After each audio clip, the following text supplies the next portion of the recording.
You're talking about Sub-Saharan Africa, and recently there was a study by UNESCO that did a study over Asia and Sub-Saharan Africa, finding that there are 244 million children that suffer from malnutrition. So if you're looking at malnutrition, you could have some motor defects, for example, development in cognition, socio-emotional problems and that sort of thing. And those kids don't go to school, and they end up not getting an education, or if they do go to school, they cannot focus.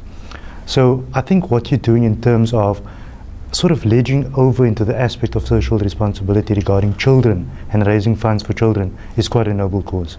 I do think that more people need to get involved with that kind of thing going down the line. What's the future of this particular trip?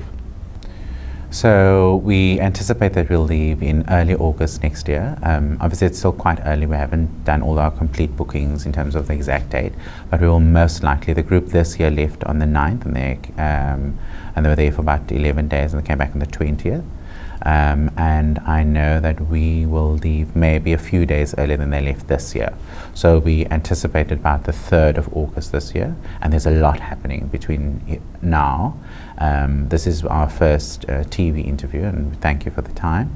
And we've got many wonderful projects coming up between now and then. And I think the first thing we need to do is getting it down on a grassroots level in terms of how we communicate and how we engage with our own community, those around us, those who are in various running groups and social committees and fitness programs, and how we're going to get them incorporated. We'll be joining all these classes and all these organizations, and we're going to be approaching them at their big days, at their open days.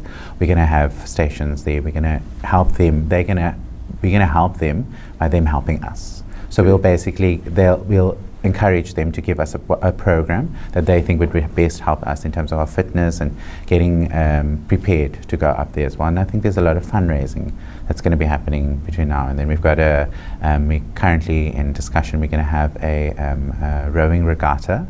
I just like saying regatta because it sounds very posh. And then there's also, we're going to do dragon boating at the waterfront. There's a good number of things that we're going to have. And then we've had a very good show now. It was a comedy show that we had with an LOL here in the community. And it was quite well received, and we're hoping to have a few more of those as well coming up. So the group behind the scenes, tell us a bit about that, because I mean there must be whispers and shadows of things that we don't know about. People preparing, some wondering about this, about the kids and all that kind of thing.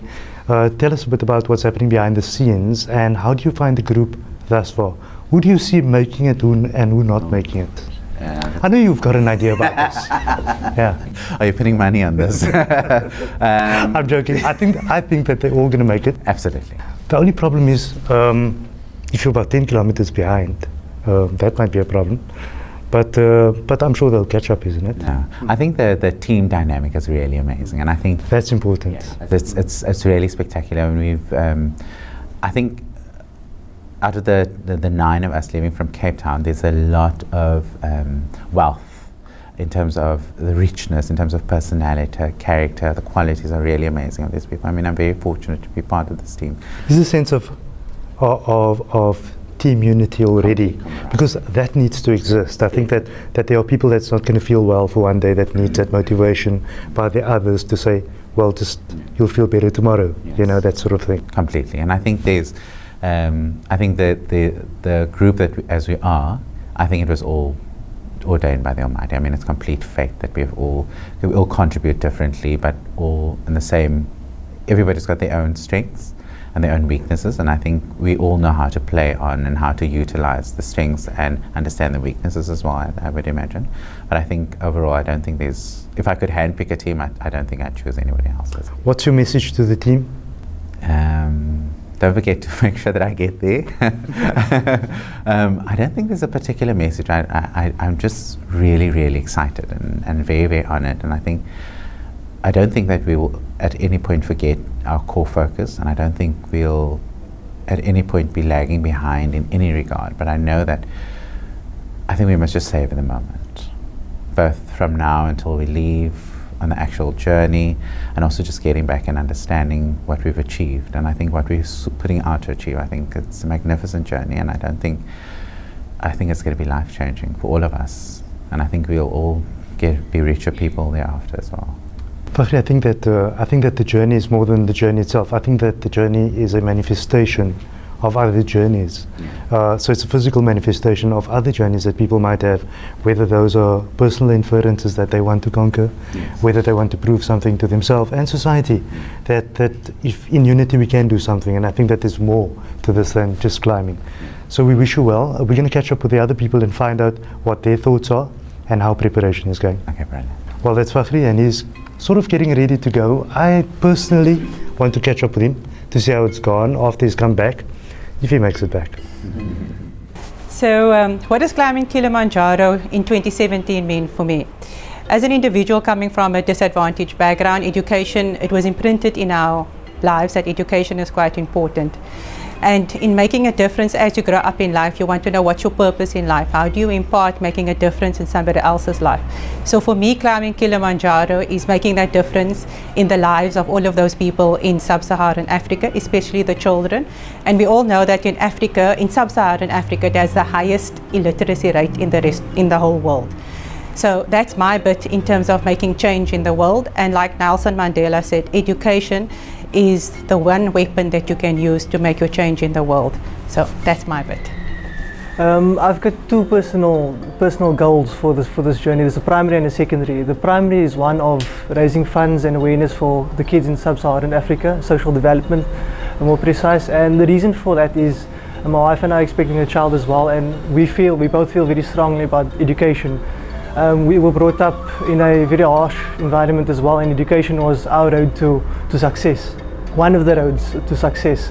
So education in sub-Saharan Africa and social development is very important to me, and the brand going forward, it doesn't just stop there. The brand goes forward and it's raising awareness locally as well and within your in your environment. And secondary, my secondary goal is of overcoming a challenge. I'm somebody that's very involved with my physical and my work environment, overcoming challenges and doing my best. And I'm always wanting to do more in the work environment and personally with my personal growth. So the challenge of Kilimanjaro will be an exceptional challenge, and to overcome that will be even more exceptional. So that's my take. My personal journey for doing this is more than a journey. All my life I've had this goal of climbing Kilimanjaro. In fact, I've always had goals all my life. I've been termed as a very restless person because I'm never comfortable in a comfort zone. It's always something that I want to do. And Kilimanjaro being the ultimate of it all, after having been for Hajj and Umrah, this was something that, before I leave this earth, is something that I really want to do. And this came just at the right time. At the time when I am completing my stint as an educator for 40 years and wanting to give back to education. Because being in the education, you do realize how important it is and how it has been taken a backseat and taken for granted in this country and in many other countries as well. And for me, just to revive the importance of education in the world, this is my small bit in doing that. And doing it by fulfilling a dream of Kilimanjaro, that is just the ultimate for me. My personal journey, it's all about creating a bit of hope in a world full of uncertainty, and you hear stories of disasters and people in strife. Also set an example for my kids. I've got 3 young daughters. I want to make sure that they can grow up in a world where people still do extraordinary things to contribute towards society. I think education is very important. Knowledge is power is a cliche, but I think it's a undersaid cliche. And also, like I said, to set an example for my kids, showing them that you should do for others as well, and you should appreciate what you have around you. And being through the year, I've had an emotional year as well. My wife being diagnosed with breast cancer, my mom being diagnosed with liver cancer. It just shows that you can do things that can help others and people with other problems as well, to make their lives better. And in turn, you get their good prayers and their good du'as and their salutations are upon you and your family, and it makes your life easier. So there's so many reasons to do this, and those are just a few. And I mean, it's just, if more people could do a little bit more every day, I mean, this world would be a much better place. that's my story. For me, my personal journey doing Kilimanjaro is to inspire my children. I'm a mother of 4. Just basically for them to see that self-discovery as well as motivating yourself to push the limits to what the norm is. So as a mother, just inspiring my kids to be better, to give out there, to go further than their limits, to push themselves beyond their limits. And that's my story. My personal journey would basically just to have fun. Firstly, I'm a fun-loving person. I love the outdoors. When the opportunity came about, but also to prove to my kids that there are people in more dire straits than what they are, for them to work hard, to give back, and to carry on the legacy that we all good people in the world, and we just need something to channel us and to point us into the way to do something great. And hopefully this will move on from 2017 all the way to 2018, this group, to 2019, this group. So hopefully to inspire others to move forward and move upwards.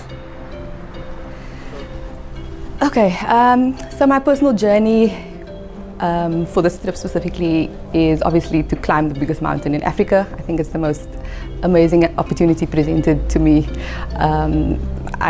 I started out a couple of years ago on a fitness and health journey, so this feels like a hurdle that I'm absolutely willing to tackle. I've got a daughter who is 2 at the moment, and she's super adventurous, and I'm hoping to also show her that that women, and that she's able to do anything she wants, that she could put her mind to.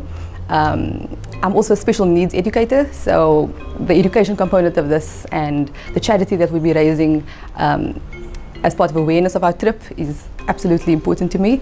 And I hope that by the end of this, people are inspired and are willing to take up challenges themselves, that nothing's impossible for anybody. Yeah. I think the main reason I'm doing this is for my kids. I want to show them that with hard work anything is possible, and if it's a good cause. This is the first of many for me. My daughter and I have decided to do the 7 summits, so we're going to be climbing the highest peak on all the continents in due time. Yeah.